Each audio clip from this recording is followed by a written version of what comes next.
There's a thing you talk about, Guyon Canal. What is that? Guyon was a hand surgeon in France, and he first described numbness and tingling in the fourth and fifth fingers from pressure on the ulnar nerve at the wrist. Just as we have a cubital tunnel syndrome, Guyon's canal is at the wrist joint. And so when the ulnar nerve is pressured at the wrist joint, for example by a ganglion, that's the most common cause, then you get numbness and tingling in the fourth and the fifth fingers. And the approach to that would be surgery?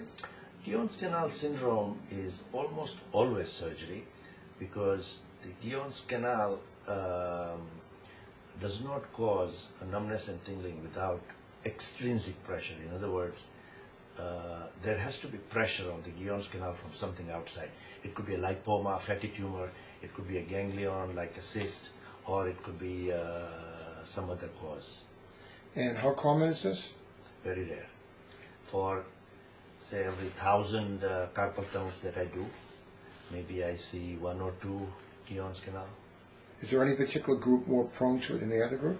No, people who get ulnar artery aneurysm, ganglion within the Guyon's canal.